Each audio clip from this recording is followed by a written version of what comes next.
வணக்கம். முதன்மை செய்திகள் 50 பார்க்கலாம். ஆதாரை குடியுரிமைக்கான சான்றாக ஏற்க முடியாது என உச்சநீதிமன்றம் திட்டவட்டமாக தெரிவித்துள்ளது. பீகாரில் வாக்காளர் பட்டியல் சிறப்பு திருத்தத்தை எதிர்த்து தொடரப்பட்ட வழக்கை நீதிமன்றம் விசாரித்து வருகிறது.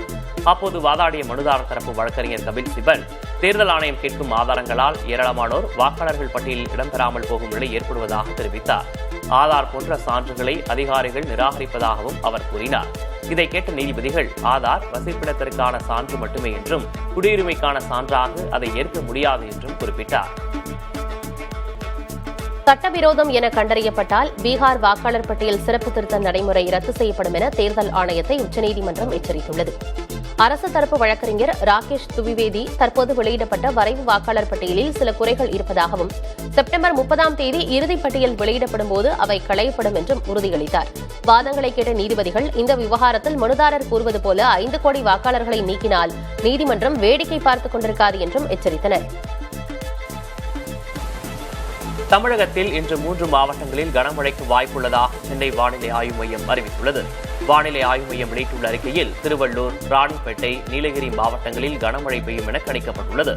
சென்னையில் நகரின் ஒரு சில இடங்களில் இடி மின்னலுடன் லேசானது முதல் மிதமானது வரை மழை பெய்யக்கூடும் எனவும் தெரிவிக்கப்பட்டுள்ளது. மீட்பு பணியில் அலட்சியம் காட்டியதே தமது தாயின் மரணத்திற்கு காரணம் என பர்வதமலை காட்டாற்று வெள்ளத்தில் சிக்கி உயிரிழந்த பெண்ணின் மகன் குற்றம் சாட்டியுள்ளார். சென்னை வடபழனியைச் சேர்ந்த இந்திரா உள்ளிட்ட 15 பேர் கடந்த 9ஆம் தேதி திருவண்ணாமலை மாவட்டம் பர்வதமலையில் உள்ள மல்லிகார்ஜுனேஸ்வரர் கோயிலுக்கு சென்றனர். தரிசனத்தை முடித்துவிட்டு திரும்பும்போது கனமழையால் ஏற்பட்ட காட்டாற்று வெள்ளத்தில் இந்திரா, தமிழ்ச்செல்வி ஆகியோர் அடித்துச் செல்லப்பட்டு உயிரிழந்தனர். கம்யூனிஸ்ட் கட்சிகளுக்கும் திமுகவுக்கும் உள்ள நட்பு தேர்தல் அரசியலுக்கானது அல்ல என முதலமைச்சர் மு.க.ஸ்டாலின் தெரிவித்துள்ளார். கம்யூனிஸ்டுகள் மேல் எதிர்க்கட்சித் தலைவர் எடப்பாடி பழனிசாமிக்கு திடீரென பாசம் வந்துவிட்டதாகவும் அவர் விமர்சித்துள்ளார். கம்யூனிஸ்ட் கட்சிகள் திமுக கூட்டணி குறித்து பழனிசாமி விமர்சித்திருந்த நிலையில் அடிமைத்தனத்தை பற்றி அவர் பேசலாமா என்றும் மு.க.ஸ்டாலின் கேள்வி எழுப்பியுள்ளார். தமிழகத்தில் திமுக ஆட்சியில் 204 பள்ளிகள் மூடப்பட்டுள்ளதாக அதிமுக பொதுச் செயலாளர் பழனிசாமி குற்றம் சாட்டியுள்ளார். கிருஷ்ணகிரி மாவட்டம் பர்கூரில் பரப்புரை மேற்கொண்ட அவர், அதிமுக ஆட்சியில் திறக்கப்பட்ட பள்ளிகளை திமுக அரசு மூடிவிட்டதாகவும் அதனால் தமிழகத்தில் கல்வியின் தரம் குறைந்துவிட்டதாகவும் விமர்சித்திருக்கிறார்.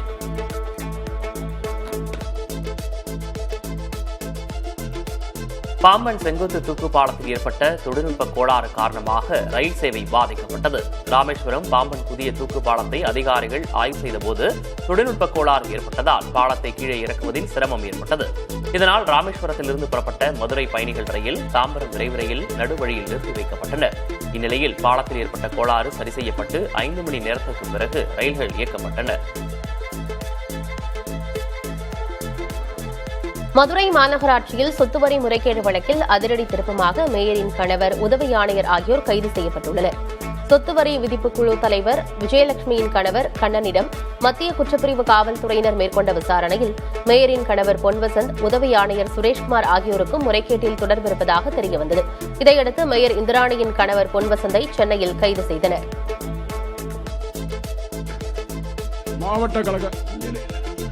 திண்டுக்கல்லில் நடைபெற்ற மதிமுக பொதுக்கூட்டத்தின் போது தம்மிடம் மனு அளித்தவரிடம் அதை கோபத்துடன் வைகோ திருப்பிக் கொடுத்த காட்சிகள் வெளியாகியுள்ளன. திண்டுக்கல்லில் நேற்று வைகோ தலைமையில் மதிமுக பொதுக்கூட்டம் நடைபெற்றது. அப்போது மேடைக்கு வந்த ஒருவர் கோரிக்கை மனுவை வைகோவிடம் கொடுத்தார். அதை பார்த்து ஆத்திரமடைந்த அவர் அந்த நபரிடமே மனுவை திருப்பி வழங்கினார். கூட்டம் முடிந்த பிறகு அந்த நபரை அழைத்த வைகோ மனுவை வாங்கிக் கொண்டு முதல்வரிடம் பேசுவதாக கூறிவிட்டு சென்றார். முன்னிலை பொறுப்பேற்றிருக்க மாவட்ட கழக இந்திய பார்லிமென்றத்தில் தமிழ்நாடு அரசின் கல்லூரி மாணவர்களுக்கு விலையில்லா மடிக்கணினி வழங்க 2 நிறுவனங்கள் தேர்வு செய்யப்பட்டுள்ளன. குறைந்த தொகை சமர்ப்பித்த 2 நிறுவனங்களை தமிழக அரசு தேர்வு செய்துள்ளதாக தகவல் கிடைத்துள்ளது. இந்த திட்டத்தின்படி 15.6 அங்குல திரை அளவு கொண்ட மடிக்கணினியை டெல் நிறுவனம் வரிகளின்றி 40,828 ரூபாய்க்கு தருவதாக கூறியுள்ளது. இதேபோல 14 அங்குல திரை அளவு கொண்ட மடிக்கணினியை ஏசர் நிறுவனம் வரிகளின்றி 23,385 ரூபாய்க்கு தருவதாக தெரிவித்துள்ளது.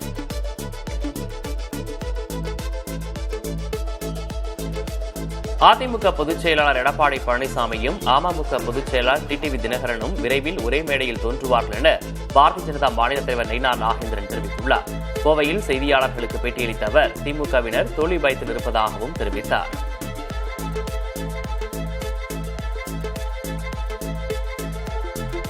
வேலை நிறுத்தத்தை கைவிட்டு பணிக்கு திரும்ப வேண்டும் என சென்னை மாநகராட்சி வேண்டுகோள் விடுத்த நிலையில் கோரிக்கைகளை நிறைவேற்றும் வரை போராட்டத்தை தொடருவோம் என தூய்மை பணியாளர்கள் திட்டவட்டமாக தெரிவித்துள்ளனர்.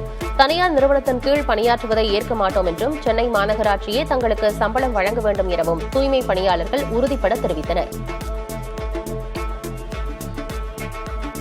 தூய்மை பணியாளர்களுக்கு எதிராக அரசு செயல்படுவது போன்ற போலி பிம்பம் கட்டமைக்கப்படுவதாக தமிழக அரசு தரப்பில் சென்னை உயர்நீதிமன்றத்தில் தெரிவிக்கப்பட்டுள்ளது.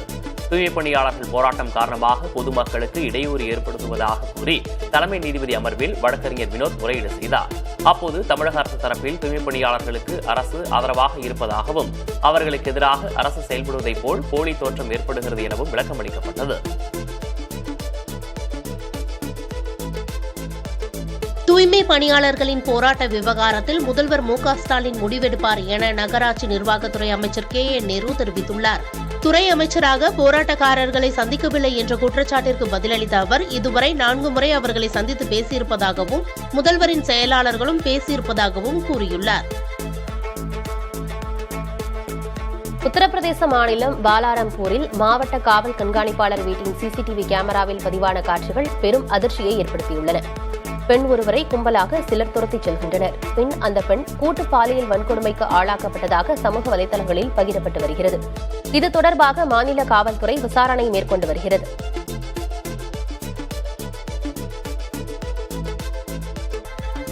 கடலூர் மாவட்டம் விருத்தாச்சலத்தில் மின்சாரம் தாக்கி உயிரிழந்த விவசாயியின் குடும்பத்தினர் இழப்பீடு கோரி சாலை மறியலில் ஈடுபட்டனர். சாத்தப்பாடி கிராமத்தில் அறந்து கிடந்த மின்கம்பியை மிதித்ததில் மின்சாரம் தாக்கி விவசாயி செல்வம் உயிரிழந்தார். இதைத் தொடர்ந்து செல்வத்தின் குடும்பத்தினருக்கு உரிய இழப்பீடு அரசு வேலை வழங்க கோரி உறவினர்கள் உடலை பெற மறுத்து அரசு மருத்துவமனை முன்பு சாலை மறியலில் ஈடுபட்டனர்.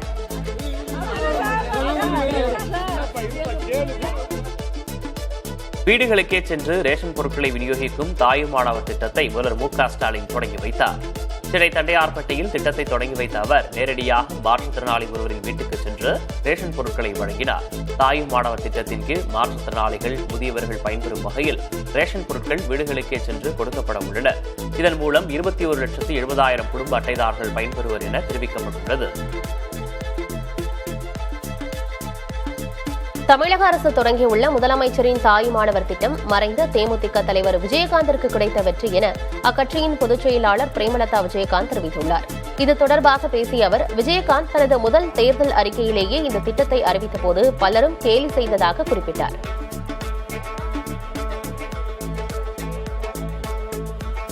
தெருநாய்கள் குறித்த உச்சநீதிமன்றத்தின் உத்தரவுக்கு பாலிவுட் நட்சத்திரங்கள் பலரும் கண்டனம் தெரிவித்து வருகின்றனர். டெல்லி மற்றும் அதை சுற்றியுள்ள பகுதிகளில் உள்ள தெருநாய்களை பிடித்து 8 வாரங்களுக்குள் காப்பகங்களில் வைக்க வேண்டும் என்று உச்சநீதிமன்றம் உத்தரவிட்டது. இந்த உத்தரவுக்கு எதிராக நடிகர் ஜான் ஆபிரகாம் இந்திய தலைமை நீதிபதிக்கு கடிதம் எழுதியுள்ளார். ஜான்வி கபூர் மற்றும் வருண் தவான் உட்பட பல பிரபலங்களும் உச்சநீதிமன்றத்தின் இந்த உத்தரவுக்கு எதிராக தங்களது சமூக வலைதளங்களில் கண்டனங்களை பதிவு செய்துள்ளனர்.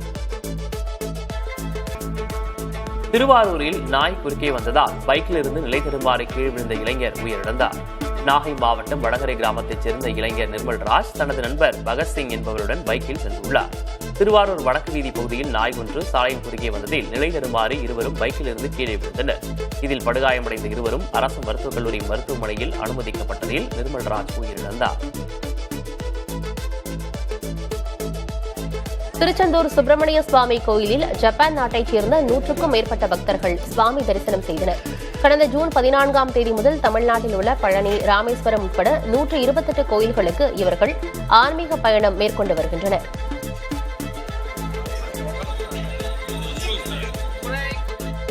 திண்டுக்கல் மாவட்டம் நத்தம் அருகே மலை தேனீக்கள் குட்டியதில் 7 பேர் காயமடைந்தனர். சங்கரலிங்கபுரம் தோட்டத்தில் உள்ள தென்னை மரத்தில் மலை தேனீக்கள் கூடு கட்டியிருந்த நிலையில் அதன் மீது பறவை மோதியதாக கூறப்படுகிறது. இதனால் தேனீக்கள் குட்டியதில் 2 சிறுவர்கள் உட்பட 7 பேர் பலத்த காயமடைந்தனர். இதில் 5 பேர் மேல் சிகிச்சைக்காக மதுரை அரசு மருத்துவமனையில் சேர்க்கப்பட்டுள்ளனர். திருப்பத்தூரில் 11ஆம் வகுப்பு மாணவன் பள்ளி வளாகத்தில் உள்ள கிணற்றில் சடலமாக மீட்கப்பட்ட வழக்கில் உரிய விசாரணை கோரி பெற்றோர் மற்றும் உறவினர்கள் பள்ளியை முற்றுகையிட முயன்றதால் பரபரப்பு ஏற்பட்டது. கடந்த 1ஆம் தேதி திருப்பத்தூர் அரசு உதவி பெறும் பள்ளியில் பயின்ற முகிலன் என்ற மாணவன் காணாமல் போன நிலையில் 2 நாட்களுக்கு பிறகு பள்ளி வளாகத்தில் இருந்த கிணற்றில் சடலமாக கண்டெடுக்கப்பட்டார். இதுகுறித்து காவல்துறையினர் உரிய விசாரணை நடத்தவில்லை என கூறி மாணவரின் பெற்றோர் மற்றும் உறவினர்கள் மாவட்ட ஆட்சியர் அலுவலகத்திற்குள் நுழைய முயன்றனர். நீலகிரி மாவட்டம் மஞ்சூர் அருகே அரசு பேருந்துக்கு வழிவிடாமல் சாலையில் குட்டிகளுடன் யானை கூட்டம் நடந்து சென்றது. மஞ்சூரிலிருந்து கோவைக்கு சென்ற அரசு பேருந்துக்கு வழிவிடாமல் 2 குட்டிகளுடன் 7 யானைகள் பேருந்தின் முன்புறம் நடந்து சென்றது. அதே சமயம் சாலையில் எதிரே வந்த காருக்கு யானை கூட்டம் வழிவிட்டது அனைவரையும் வியப்படைய வைத்தது.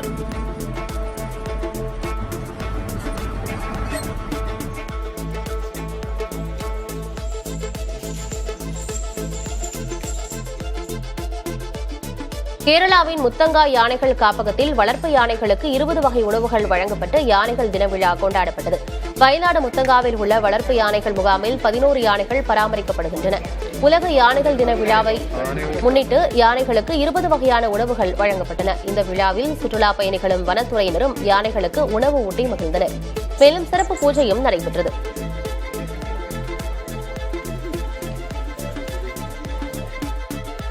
பாகிஸ்தானிலிருந்து வெடிமருந்துகளோடு பறந்து வரும் ட்ரோன்களை கண்டறிய எல்லை பாதுகாப்பு படையினர் நாய்களை பயிற்றுவித்துள்ளனர்.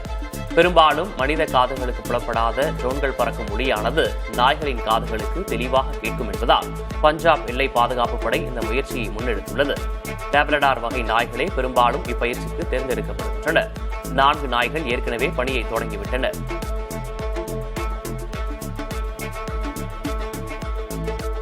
சுதந்திர தின விழாவின் தொடக்கமாக ஜம்மு காஷ்மீரில் பள்ளி மாணவ மாணவிகள் தேசிய கொடிகளுடன் ஊர்வலம் சென்றனர். ஸ்ரீநகரில் நடைபெற்ற இந்த தேசிய கொடி ஊர்வலத்தை எல்லை பாதுகாப்பு படையினர் ஏற்பாடு செய்திருந்தனர். அங்கு அமைந்துள்ள லால் சவுக் எனப்படும் செஞ்சதுக்கம் நோக்கி நடைபெற்ற இந்த ஊர்வலத்தில் பள்ளி மாணாக்கர் ஏராளமானோர் கலந்து கொண்டு நாட்டுப்பற்றை வெளிப்படுத்தினர். இந்திய பொருட்களுக்கு அமெரிக்கா 50% வரி விதித்ததற்கு ரிசர்வ் வங்கியின் முன்னாள் ஆளுநர் ரகுராம் ராஜன் கடும் கண்டனம் தெரிவித்துள்ளார். நேர்காணல் ஒன்றில் பேசிய அவர் டிரம்பின் வரி விதிப்பு நடவடிக்கை ஒருவரின் தலையில் துப்பாக்கியை வைத்துக் கொண்டு பேசுவதற்கு சமம் என்றும் இது இரு நாட்டு உறவுகளில் நீண்டகால பாதிப்பை ஏற்படுத்தும் என்றும் கூறினார். இந்த ஆண்டு தொடக்கத்தில் பிரதமர் மோடி அமெரிக்கா சென்றிருந்த போது இருந்த நட்புறவு சூழலுக்கு இது முற்றிலும் முரணானது என்றும் ரகுராம் ராஜன் குறிப்பிட்டார். வங்கதேசத்திலிருந்து தரை வழியே இறக்குமதி செய்யப்படும் சணல், கயிறு, கோணிப்பை உள்ளிட்ட பொருட்களுக்கு இந்தியா தடை விதித்துள்ளது. எனினும் மும்பையில் உள்ள நவாஷெவா துறைமுகம் வழியாக இந்த பொருட்களை இறக்குமதி செய்ய அனுமதி வழங்கப்பட்டுள்ளது. முன்னதாக வங்கதேச இடைக்கால அரசின் தலைவர் முகமது யூனுஸ் சீனாவுக்கு ஆதரவாக பேசிய கருத்துக்களுக்கு இந்தியா எதிர்ப்பு தெரிவித்திருந்தது குறிப்பிடத்தக்கது. கேரளாவின் திருச்சூர் மக்களவைத் தொகுதியில் பாஜக வேட்பாளர் சுரேஷ் கோபி வென்றதில் முறைகேடு நடந்திருக்கக்கூடும் என அம்மாநில முன்னாள் அமைச்சர் தாமஸ் ஐசக் தெரிவித்துள்ளார். 2019 தேர்தலுக்கும் 2014 தேர்தலுக்கும் ஒவ்வொரு தொகுதியிலும் சராசரியாக 80,000 வாக்காளர்கள் அதிகரித்துள்ள நிலையில் திருச்சூர் தொகுதியில் மட்டும் 1.5 லட்சம் வாக்காளர்கள் அதிகரித்துள்ளதாக அவர் கூறியுள்ளார். வாக்காளர்கள் அதிகரிப்புக்கும் சுரேஷ் கோபியின் வெற்றிக்கும் தொடர்பிருக்கலாம் என அவர் தெரிவித்துள்ளார்.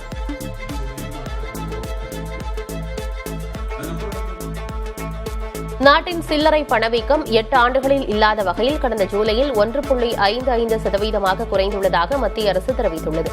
இதற்கு முன் 2017ஆம் ஆண்டு ஜூலை மாதத்தில் சில்லறை பணவீக்கம் 1.46% இருந்தது. இதற்கு உணவுப் பொருட்கள் விலை குறைந்ததே முக்கிய காரணமாக கூறப்படுகிறது. குறிப்பாக காய்கறிகள், முட்டை, சர்க்கரை உள்ளிட்ட பொருட்களின் விலை குறைந்ததே காரணம் என மத்திய அரசு தெரிவித்துள்ளது. ஜூலையில் உணவுப் பொருட்களுக்கான பணவீக்கம் -1.76% இருந்தது. திருப்பதி திருமலைக்கு வாகனங்களில் வரும் பக்தர்களுக்கு வரும் 15ஆம் தேதி முதல் ஃபாஸ்டேக் கட்டாயம் என தேவஸ்தானம் அறிவித்துள்ளது.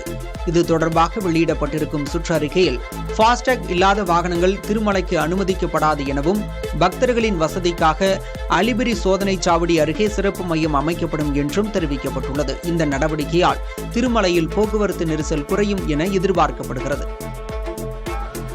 ஜார்க்கண்டின் ராஞ்சி அருகே பாபன்பாய் மலையில் ஏற்பட்ட நிலச்சரிவு அப்பகுதி மக்களிடையே பெரும் பீதியை ஏற்படுத்தியுள்ளது. இதே நிலை தொடர்ந்தால் தங்கள் வீடுகள் பாதிக்கப்படும் என அவர்கள் கூறுகின்றனர். காடுகள் அழிப்பும் கட்டடங்கள் அதிகளவில் கட்டுவதும் மண் சரிவுக்கு காரணமாக இருக்கலாம் என சுற்றுச்சூழல் ஆர்வலர்கள் தெரிவித்துள்ளனர். பெங்களூரு போக்குவரத்து நெரிசல் குறித்து பிரதமர் மோடிக்கு 5 வயது சிறுமி தனது பிஞ்சு கரங்களால் எழுதிய கடிதத்தின் புகைப்படம் வைரலாகியுள்ளது. அதில் பெங்களூருவில் போக்குவரத்து நெரிசல் அதிகமாக இருப்பதால் பள்ளிக்கும் அலுவலகங்களுக்கு செல்வதில் தாமதம் ஏற்படுகிறது. சாலை மிகவும் மோசமாக உள்ளது, தயவு செய்து உதவுங்கள் என ஆங்கிலத்தில் எழுதப்பட்டுள்ளது. இதை சிறுமியின் தந்தை அபிரூப் சாட்டர்ஜி எக்ஸ் தளத்தில் பதிவிட லட்சக்கணக்கான பார்வைகளை அந்த பதிவு பெற்றிருக்கிறது. வாக்காளர் பட்டியலில் குளறுபடிகள் இருப்பதாக தேர்தல் ஆணையம் கூறும் பட்சத்தில் பிரதமர் மோடி ராஜினாமா செய்வதுடன் மக்களவையும் கலைக்கப்பட வேண்டும் என திரிணாமுல் காங்கிரஸ் கட்சி எம்பி அபிஷேக் பானர்ஜி தெரிவித்துள்ளார். தற்போதுள்ள வாக்காளர் பட்டியல்படிதான் 2024ஆம் ஆண்டு மக்களவைத் தேர்தல் நடைபெற்று அதில்தான் பாஜக வென்றது என்றும் தற்போது முறைகேடுகள் தெரியவந்துள்ள நிலையில் அந்த வெற்றியை செல்லாததாகிவிடுவதாகவும் அபிஷேக் பானர்ஜி தெரிவித்தார்.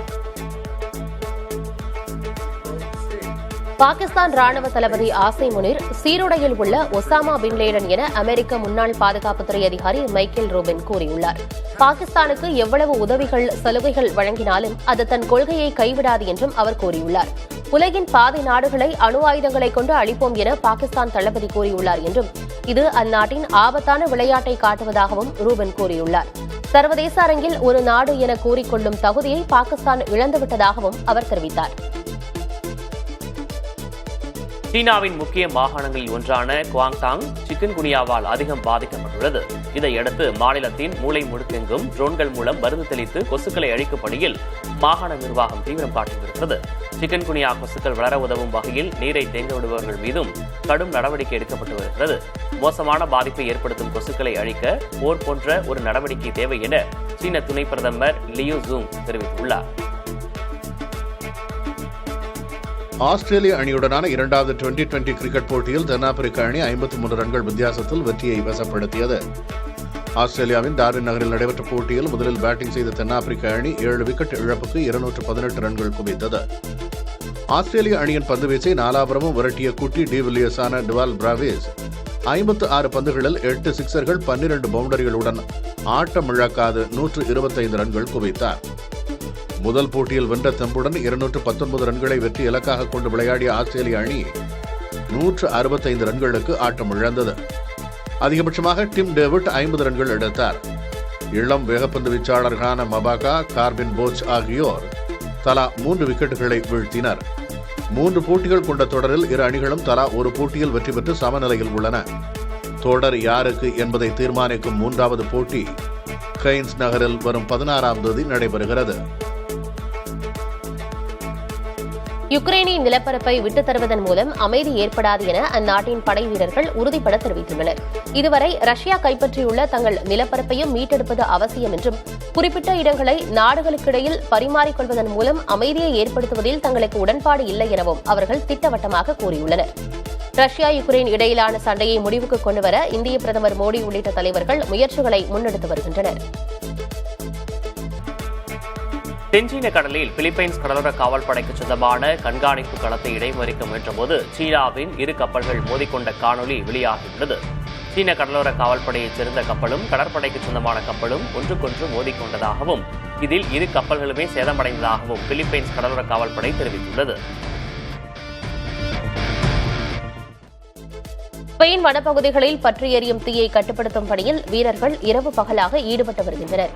காஸ்டியா லியோன் பிராந்தியத்தில் உள்ள வில்லேஜரில் நகர பகுதியில் பற்றிய தீ தொடர்ந்து பரவி வருகிறது. இதனால் 2000க்கும் அதிகமான மக்களை பாதுகாப்பான இடங்களுக்கு அழைத்துச் செல்ல வேண்டிய நிலை ஏற்பட்டுள்ளது. மிக அதிக அளவிலான நிலப்பரப்பில் உள்ள வனப்பகுதி தீக்கிரையாகியுள்ளது. அமெரிக்காவின் தெற்கு கரோலினா மாகாணத்தில் உள்ள ஒரு நெடுஞ்சாலையில் மின்னல் தாக்கியதில் மின்கம்பிகள் அறுந்து விழுந்தன. அப்பகுதியில் நிறுத்தப்பட்டிருந்த கார் கேமராவில் பதிவான இந்த வீடியோ சமூக வலைதளங்களில் வைரலாகியுள்ளது.